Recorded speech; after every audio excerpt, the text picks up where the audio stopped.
Assalamualaikum warahmatullahi wabarakatuh.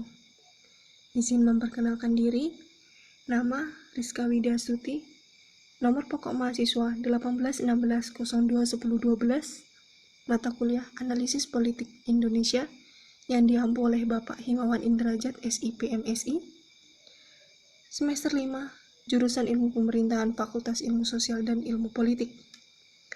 Di sini saya akan menyampaikan kembali hasil resumen saya pada tanggal 30 September 2020 lalu dalam bentuk slide PPT yang membahas kurang lebih tentang perkembangan demokrasi di Indonesia dari tahun 1945 hingga sekarang.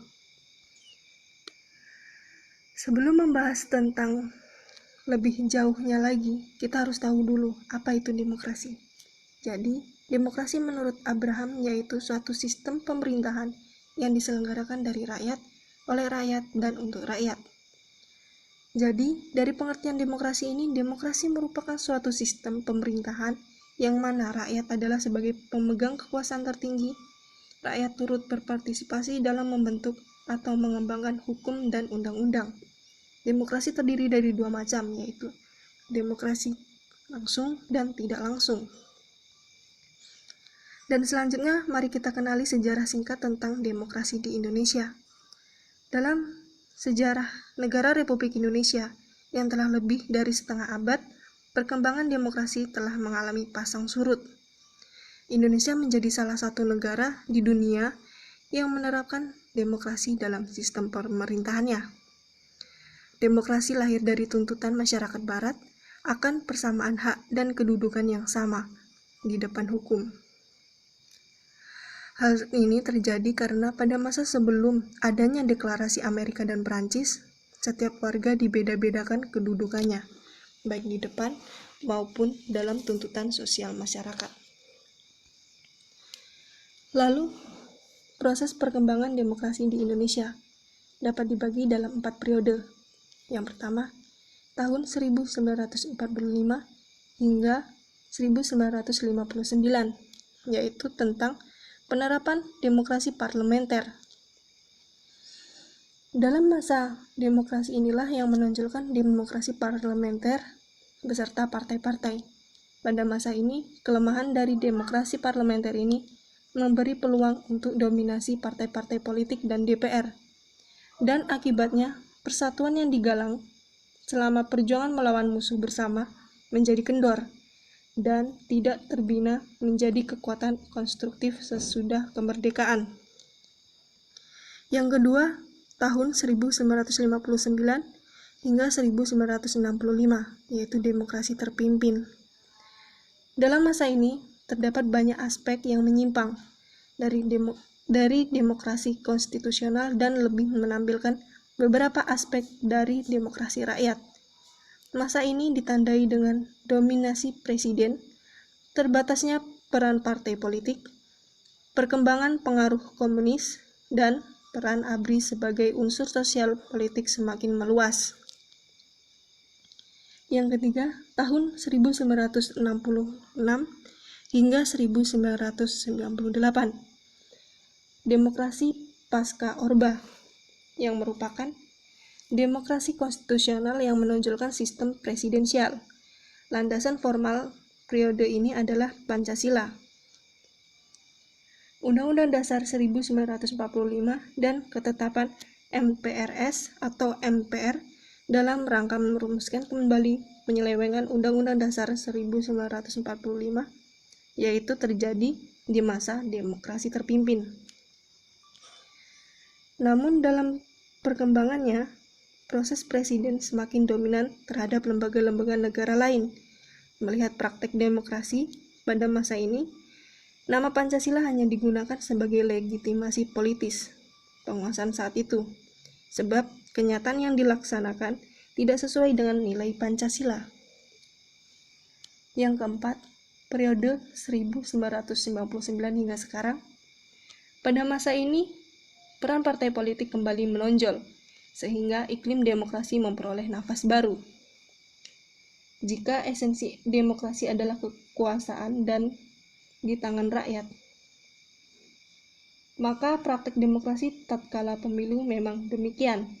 Namun, setelah pelaksanaan dalam pemilu, banyak kebijakan tidak mendasarkan pada kepentingan rakyat, melainkan lebih ke arah pembagian kekuasaan antara presiden dan partai politik dalam DPR.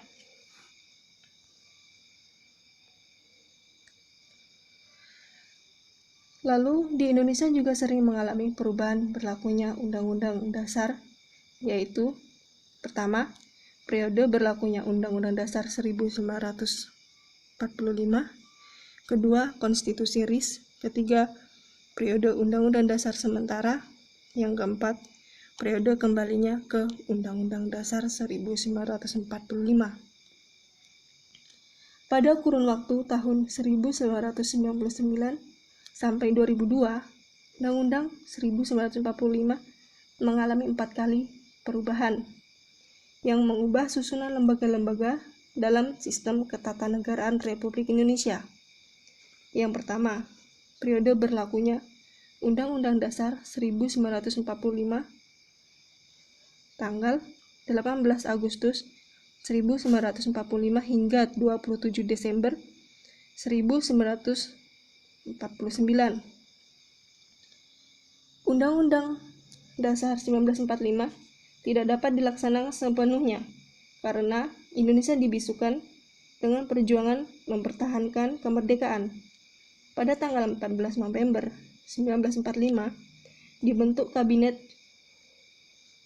semi-presidensial yang pertama, sehingga peristiwa ini merupakan perubahan pertama dari sistem pemerintah Indonesia terhadap Undang-Undang Dasar 1945. Kedua, periode berlakunya Konstitusi RIS 1949 tanggal 27 Desember 1945 hingga 17 Agustus 1950. Pada masa ini, sistem pemerintahan Indonesia adalah sistem parlementer.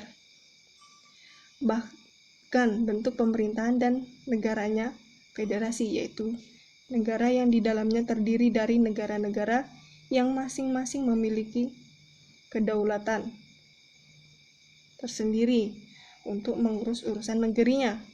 Hal ini merupakan perubahan Undang-Undang Dasar 1945 yang mengamanatkan bahwa Indonesia adalah negara kesatuan.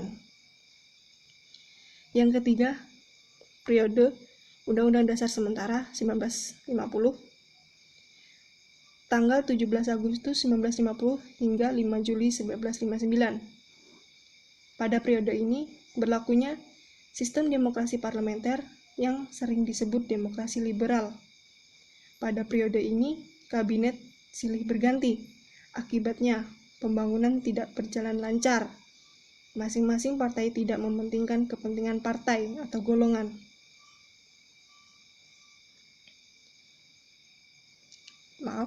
Masing-masing partai lebih mementingkan kepentingan partai dan golongan.